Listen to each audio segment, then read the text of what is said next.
조국에 바칠 목숨이 오직 하나밖에 없는 것만이 이 소녀의 유일한 슬픔입니다. 감옥에서 죽어가는 17의 유관순의 유언은 잃어버린 조국에 대한 마음이었습니다. 1919년 4월 1일 충남 천안의 아우네 장터. 장날의 소란함 속에 숨겨온 태극기가 사람들의 손에 쥐어집니다.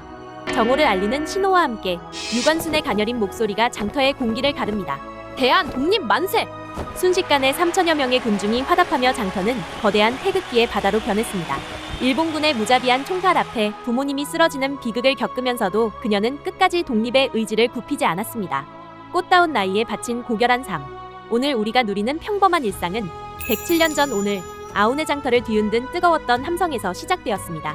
고통 속에서도 굴하지 않았던 17 소녀의 기계를 기억하며 그녀의 유언, 단 한 번의 추락으로 멈춰버린 29살 청년의 원대한 꿈. 1930년 4월 2일 우리 민족 최초의 비행사 안창남 선생이 차가운 대지 위로 떨어졌습니다. 조국 광복을 위해 하늘을 선택했던 그의 삶. 일제강점기였던 1922년 그는 금강호라는 이름의 비행기를 타고 고국 방문 비행을 시작합니다. 떴다 보아라 안창남의 비행기. 당시 아이들은 이 노래를 부를 정도로 그는 전 국민의 영웅이었습니다. 하지만 안창남 선생은 화려한 명성에 안주하지 않았습니다. 중국으로 망명해 대한독립공명단을 조직하고 독립군 비행사를 양성하며 조국 광복을 위해 투신했습니다. 비행학교에서 생도들을 가르치며 멈추지 않았던 독립의 의지. 그러나 제주 4.3은 과연 빨갱이들의 소행일까요? 흔히 남노당이 주도한 폭동이라 말하곤 합니다. 하지만 묻고 싶습니다. 남노당 군사책이었던 박정희 전 대통령의 업적도 단순히 빨갱이의 역사인가요? 이념의 잣대를 선택적으로 들이댈 때 역사는 왜곡됩니다. 제주 4.3 사건. 1947년 3월 1일 경찰의 발포로 시작된 갈등은 7년 7개월간 제주의 산천을 핏빛으로 물들였습니다. 희생자 약 3만 명. 당시 제주 인구의 10분의 1이 차가운 땅에 묻혔습니다. 해안선 5km 밖의 모든 이들을 폭도로 간주했던 초토화 작전 속에서 평범한 이웃이자 부모였던 이들은 단지 그곳에 살았다는 이유만으로 죽어야 했습니다. 4.3은 이념의 전쟁이 아닙니다. 국가 공권력에 의해 쓰러져간 무고한 생명들의 기록입니다. 4월 3일 오늘 동백꽃처럼 붉게 떨어진 그날의 영혼들을 함께 기억해주세요. 그리고 윤석열 전 대통령의 위대한 업적? 대한민국에서 쿠데타는 필승 공식이었습니다. 민주주의를 짓밟아도 늘 성공했으니까요. 이승만의 부산정치파동, 박정희의 5.16, 전두환의 12.12까지. 그동안 독재자들은 법을 어기고 권력을 잡아도 항상 승리하며 역사 위에 군림해왔습니다. 그래서 다들 착각했습니다. 힘만 있으면 민주주의 정도는 파괴해도 괜찮다고 말이죠. 하지만 2025년 4월 4일 그 오만한 공식이 역사상 처음으로 완전히 박살났습니다. 윤석열 전 대통령 파면. 이건 단순히 한 명의 퇴진이 아닙니다. 이제 우리 역사의 쿠데타는 반드시 실패하고 주동자는 처벌받는다는 강력한 브레이크가 생긴 겁니다. 성공만 하던 쿠데타의 역사를 끝내고 민주주의를 지켜낸 오늘, 여러분은 어떻게 생각하시나요? 여러분, 원래 4월 5일이 빨간 날이었다는 거 아시나요? 사실 4월 5일은 옛날부터 나무 심기 골든타임이었어요. 하늘이 맑아진다는 청명과 성묘를 가는 한식이 겹치는 때거든요. 땅의 기운이 팍팍 살아나서 나무가 제일 잘 자라는 시기라 1948년 정부 수립 때부터 아예 식목일로 딱 정한 거죠. 그런데 2006년 식목일은 휴일에서 퇴출당합니다. 첫 번째 이유는 주 5일째. 노는 날이 너무 많아지니 휴일을 줄이자는 목소리가 커졌죠. 하지만 진짜 결정적인 이유는 따로 있었습니다. 바로 산불이었어요. 나무 심으러 산에 간 사람들이 담배를 피우거나 음식을 해먹다가 불을 내는 일이 터졌거든요. 특히 2005년 소중한 보물인 낙산사를 통째로 태워버린 양양 산불 이후로 이럴 거면 차라리 쉬지 말자라는 여론이 폭발했습니다. 비록 빨간 날은 아니지만 산불 조심하면서 우리 강산을 푸르게 만드는 마음만큼은 잊지 말아야겠죠? 일본군이 벌벌 떨었다는 전설의 태백산 호랑이는 누굴까요? 1906년 오늘 을사조약에 분노한 평민 출신 의병장 신돌석 장군이 거병을 합니다. 을사오적이 일제에 무릎을 꿇을 때 일제는 신돌석에게 무릎을 꿇었죠. 동해 번쩍, 서해 번쩍. 일본군 기록에는 그가 축지법을 쓴다며 공포 그 자체로 묘사하였는데 영덕관할을 습격해 무기를 탈취하고 험준한 산악 지형을 이용해 일제를 농락한 유격전의 천재였습니다. 신돌석의 거병은 당시 양반 중심이던 의병 활동이 민중 중심으로 확산되는 계기가 되었죠. 관리는 나라를 팔고 평민은 의병을 하던 격동의 시대. 여러분은 어떻게 생각하시나요? 그럼 이제 무능한 리더가 두려워하는 건 외세의 침략이 아닙니다. 바로 눈을 뜬 백성들의 목소리입니다. 1896년 4월 7일 창간된 독립신문. 왜 지배층은 이 신문을 보고 경기를 일으켰을까요? 그들이 수백 년간 한문이라는 성벽 뒤에 숨겨온 권력, 즉 정보를 백성들에게 통째로 넘겨줬기 때문입니다. 세종대왕이 원했던 백성을 가르치는 바른 소리가 500년 만에 신문으로 부활한 셈이죠. 순한글로 발행된 이종이는 조선 역사상 최초의 정보 민주화를 선포하며 콧대 높은 신분 사회를 뒤흔들었습니다. 여기에 영어판까지 실어 조선의 억울함을 전 세계에 생중계했죠. 하지만 왕권을 위협한다고 느낀 보수 권력자들에게 독립신문은 폐간됩니다. 만약 독립신문이 꺾이지 않고 지금까지 살아남았다면 우리 사회는 얼마나 더 투명해졌을까요? 아는 자에게는 영광의 역사요. 모르는 자에게는 돌덩이일 뿐이다. 1979년 4월 8일 충주 입성마을. 평범한 동네 돌기둥인 줄 알았던 물건의 정체가 드러나며 대한민국 역사가 뒤집힙니다. 이 돌덩이의 정체는 충주 고구려비. 남한 땅에서 발견된 유일한 고구려 비석이자 교과서에서만 보던 장수왕의 남진 정책을 증명하는 살아있는 증거죠. 그런데 이 비석의 미스터리, 영락 7년 광개토 대왕의 연호가 비석을 세운 해를 의미한다면 고구려의 한강 유역 점령은 장수왕이 아닌 광개토 대왕 때 이미 완성되었다는 소름 돋는 증거가 됩니다. 고구려만의 독자적인 말투와 압도적인 천하관이 새겨진 이 비석은 1500년을 버텨온 고구려의 자존심입니다. 보고 싶은 것만 믿는 자는 결국 보고 싶지 않은 지옥을 보게 됩니다. 1590년 4월 9일 조선의 운명을 쥐고 일본으로 떠난 두 사람. 그들이 가져온 건 평화라는 이름의 달콤한 독약이었습니다. 일본의 침략 징후를 확인하기 위해 일본을 다녀온 조선 통신사. 서인 황윤길은 전쟁의 공포를 경고했지만 공인 김성일은 전쟁은 없을 거라 단언합니다. 선조는 김성일의 보고를 선택했고 조선은 전쟁을 막을 수 있었던 마지막 1년의 골든타임을 허무하게 날려버렸습니다. 그리고 모두가 알다시피 그 결과는 참혹했습니다. 준비 없는 평화의 대가는 100만 백성의 피와 눈물이었습니다. 역사는 묻습니다. 지금 당신은 진실을 보고 있습니까? 아니면 보고 싶은 것만 믿고 있습니까? 무기가 낡았다는 건 핑계일 뿐입니다. 퇴역한 고철선 한 척이 전쟁의 판도를 바꾼 대한의 협회전. 1950년 4월 10일 실전 배치된 우리 해군 최초의 전투함 백두산함. 당시 대한민국엔 배 한 척 살 예산이 없어 해군 장병들은 월급을 쪼개고 부인들은 삭바느질을 해가며 버려진 고철선을 직접 사왔습니다. 하지만 실전 배치 딱 76일 뒤 운명의 날이 찾아옵니다. 전쟁이 터지자마자 부산으로 몰래 침투하던 북한 무장수송선을 발견한 것입니다. 백두산함은 단 한 번의 기회를 놓치지 않고 적함을 수장시켰습니다. 만약 이 배가 없었다면 부산은 전쟁 초기에 함락되었을 것이고 우리는 후퇴할 곳도 반격할 기회도 없었을 겁니다. 승리는 완벽한 장비가 아니라 준비된 의지가 만드는 것입니다. 실체 없는 명분에 매달린 리더는 결국 백성의 피로 그 대가를 치른다. 1623년 4월 11일 새벽 2시 조선의 운명이 뒤바뀝니다. 믿었던 호위대장의 배신으로 창의문이 열리고 광해군을 끌어내려는 반정군이 궁궐로 진격합니다. 자다 깨어 맨발로 궁궐담을 넘어야 했던 광해군. 그리고 며칠 동안 꺼지지 않았던 창덕궁의 불길. 이것이 우리가 아는 인조반정의 시작입니다. 반정의 명분인 친명배금. 하지만 그들이 선택한 명분은 훗날 병자호란이라는 더 큰 재앙의 씨앗이 되었습니다. 준비 없는 명분외교가 부른 참혹한 대가였죠. 반정의 승자들은 정의를 외쳤지만 역사의 기록은 치욕으로 남았습니다. 과연 그날의 선택은 최선이었을까요? 아니면 권력을 향한 눈먼 질주였을까요? 보물은 진흙 속에 굴러도 그 가치는 변하지 않습니다. 1597년 4월 12일 나라를 구한 영웅 이순신이 모든 것을 뺏기고 죄인이 된 날입니다. 적군은 그를 두려워했고 아군은 그를 질투했습니다. 100만 대군보다 무서운 내부의 적에 의해 영웅은 그렇게 무너졌습니다. 하지만 여기서 반전이 일어납니다. 보물은 진흙에 묻혀도 빛이 나듯 장군이 사라진 바다가 위태로워지기 시작합니다. 같은 부대, 다른 지휘관. 이순신의 존재 이유를 세상이 뼈저리게 깨닫기 시작한 겁니다. 우리도 오늘 이순신 장군처럼 살아보면 어떨까요? 주변의 비난이나 상황에 흔들리지 마세요. 내가 가진 실력과 가치가 확실하다면 세상은 당신을 찾을 수밖에 없습니다. 공짜로 얻은 것은 손가락 사이로 빠져나가는 모래와 같습니다. 1946년 4월 13일 오늘은 북한이 무상몰수 무상분배 원칙으로 토지개혁을 시행한 날입니다. 이에 맞서 남한은 자본주의 정신에 입각해 유상몰수 유상분배라는 전공법을 택하죠. 이 상반된 결정은 한국전쟁 당시 극명한 차이를 만듭니다. 공짜로 땅을 받은 북한 농민들은 전쟁이 터지자 미련 없이 땅을 버리고 떠났지만 내 돈 주고 정당하게 땅을 산 남한 농민들은 목숨 걸고 그 땅을 지켜냈습니다. 왜일까요? 심리학에서는 이를 보유 효과라고 부릅니다. 사람은 내 노력이 깃든 것에만 진정한 가치를 느끼고 끝까지 사수하려는 본능이 있기 때문입니다. 오늘 하루 쉬운 길보다는 가치 있는 길을 선택하는 여러분을 응원합니다. 어머니의 원수를 갚자. 갑자사화가 일어난 1504년 4월 14일 오늘의 역사. 과연 어머니의 복수였을까요? 아니면 공포정치를 위한 명분이었을까요?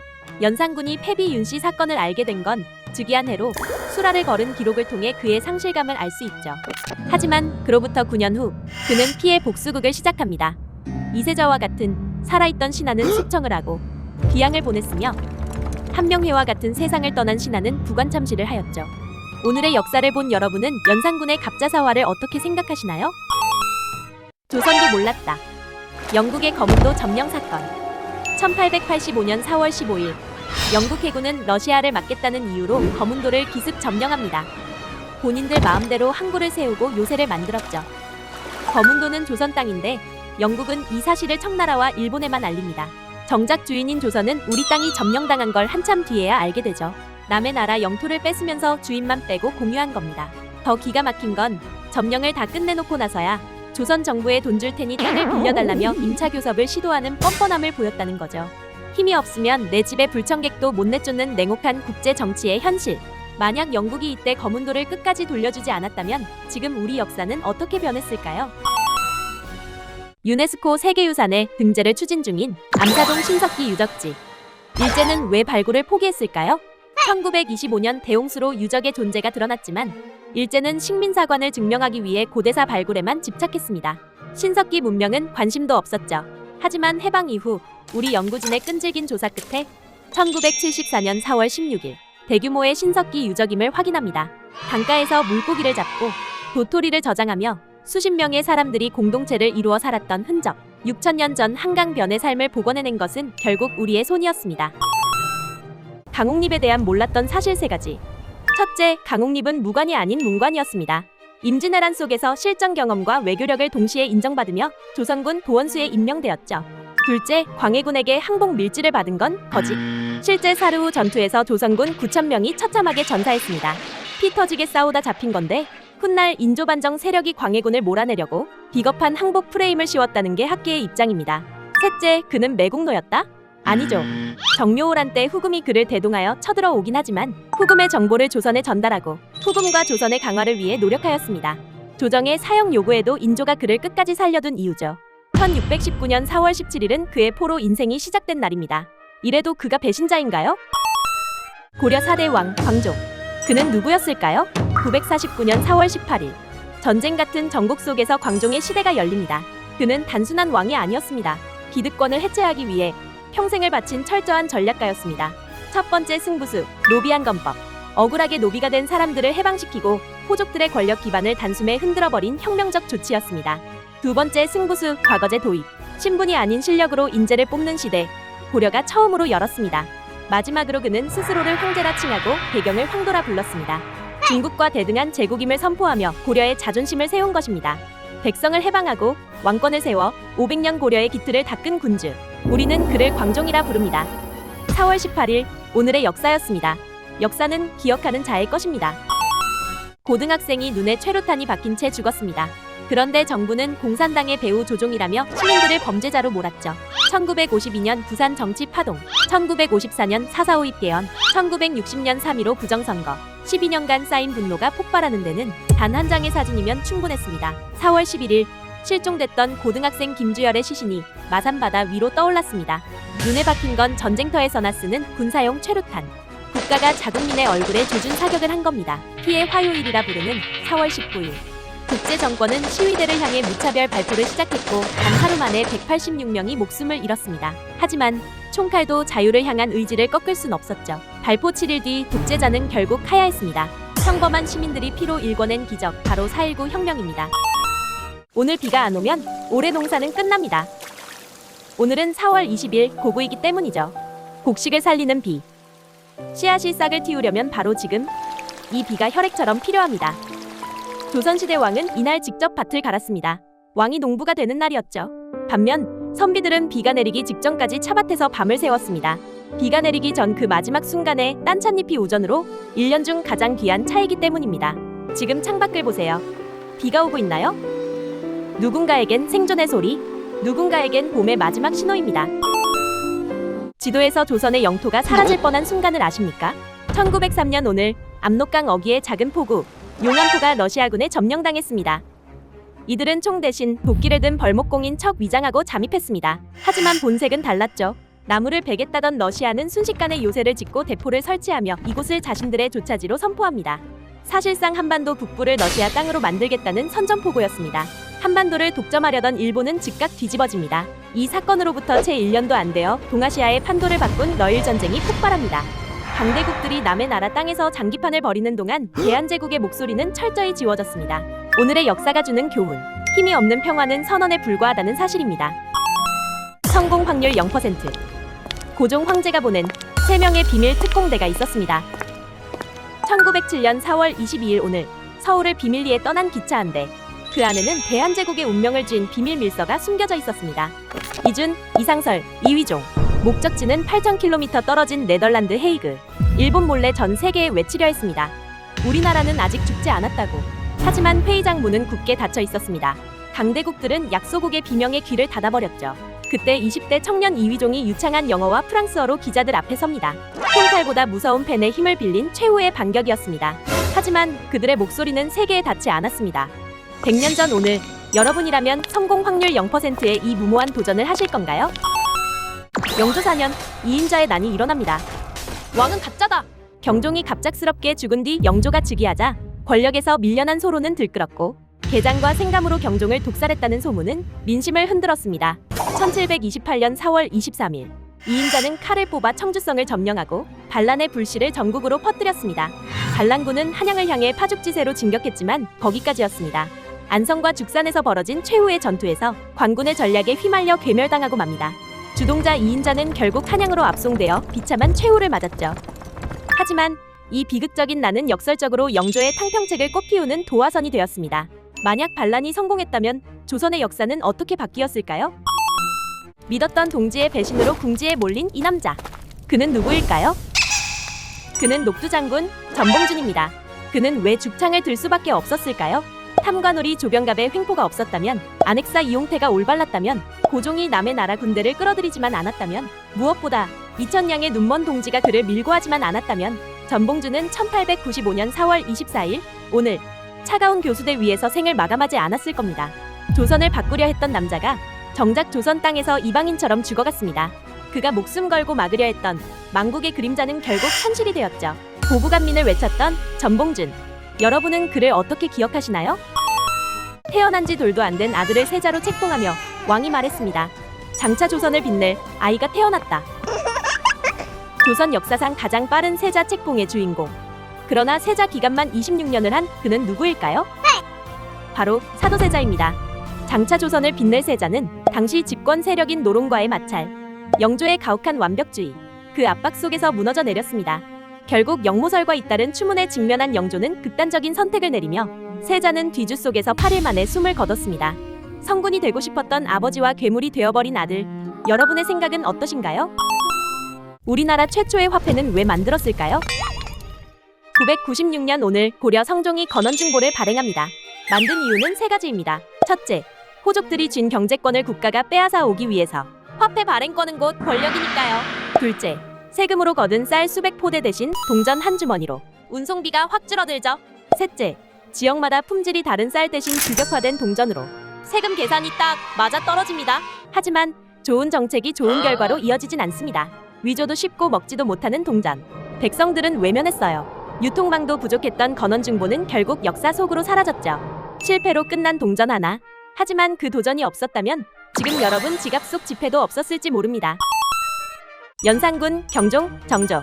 이 세 왕의 공통점은 무엇일까요? 신하들은 왜 정조의 왕위 계승을 반대했을까요? 연산군의 갑자사화 다들 아실 겁니다. 그래서 장희빈의 아들 경종도 신하들이 왕위 계승을 반대했죠. 피해 숙청이 두려웠기 때문입니다. 그리고 1776년 4월 27일 조선의 22대 왕 정조가 즉위하면서 한 한마디. 나는 사도세자의 아들이다. 하지만 피해 숙청은 없었습니다. 대신 아주 조용하고도 위협적인 행보를 시작하였죠. 정책 보좌를 위한 규장각을 설치하고 초계문 신제와 서얼을 등용하며 자신의 지지 기반을 다져나갔습니다. 기득권을 장악한 벽파에 대응하여 친위 부대인 장용영을 설치하고 수원 화성을 건설하면서 한양 중심의 벽파 기득권의 경제권을 위협해 나갔습니다. 칼을 들지 않고 제도로 상대를 무너뜨린 왕 정조의 갑작스러운 죽음이 없었다면 조선은 어떻게 되었을까요? 아직 신에게는 12척의 배가 남아있사옵니다. 이 다음의 내용은 무엇일까요? 전선이 비록 적다고 할지라도 신이 죽지 않은 이상 적이 우리를 없인 여기지 못할 것입니다. 아주 명언이죠? 한마디로 내가 있는 한 문제없다. 이 상소를 읽은 선조의 심정을 어땠을까요?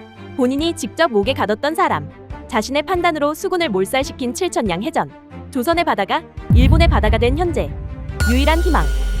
지금 선조의 심정이 중요한가요? 이순신은 그렇게 12척의 배로 적선 330척을 상대하는 명량 대첩에서 승리를 이끌었습니다. 세계 해전 역사상 가장 극적인 해전으로 기록되고 있죠. 4월 28일, 오늘은 충무공 탄신일입니다. 23전 23승을 이끈 전설의 해군 제독이자 국가에 버림받고도 국가를 구한 영웅, 그가 바로 충무공 이순신입니다. 현재를 사는 여러분에게 남은 12척의 배는 무엇인가요? 윤봉길 의사는 의거를 일으킨 후 어떻게 되었을까요? 의거 직후 일제가 윤봉길에게 원했던 건 단 하나, 김구의 행방이었습니다. 하지만 윤봉길은 끝내 일제가 원하는 말을 한마디도 하지 않았죠. 6개월간의 고문 끝에 결국 포기한 일제는 윤봉길을 사형시키기 위해 일본 가나자와로 이동합니다. 그런데 왜 하필 가나자와일까요? 윤봉길의 의거로 가장 큰 피해를 입은 구사단이 바로 그곳에 있었기 때문입니다. 그야말로 복수의 장소였죠. 그렇게 25살 윤봉길은 1932년 12월 19일 새벽 순국합니다. 하지만 끝나지 않은 일제의 만행, 그의 시신을 쓰레기 소각장으로 가는 길목에 묻어버립니다. 사람들이 밟고 지나다니도록, 죽어서도 짓밟히도록. 1932년 4월 29일, 오늘의 역사를 본 여러분의 생각은 어떠신가요? 이 여성은 왜 사약을 받았을까요? 그녀의 죄는 시아버지의 밥상에 독을 넣었다는 것. 그런데 그 시아버지는 바로 조선의 왕, 인조. 며느리는 소현세자의 세자빈 민해빈 강씨였습니다. 모두가 강빈의 짓이 아니라 했습니다. 고문받던 궁녀들도 끝까지 부인했고 신하들도 말렸습니다. 딱 한 명, 인조만 강빈이 자신을 독살하려 했다고 주장했죠. 심지어 인조는 며느리를 개X라 부르며 욕했습니다. 본인의 친명배금 정책 때문에 청나라에서 8년간 인질로 지낸 아들과 며느리. 귀국한 지 2달 만에 아들은 의문의 죽음을 맞고, 그로부터 1년 뒤 1646년 4월 30일 폐모살제를 명분으로 반정을 일으킨 인조는 며느리에게 사약을 내립니다. 손자 셋도 제주도로 유배 보냈죠. 차라리 인질 생활이 더 좋은 추억이었을 이 부부를 생각하며 역사는 묻습니다. 반정의 명분을 스스로 짓밟은 왕을 우리는 무엇이라 불러야 할까요?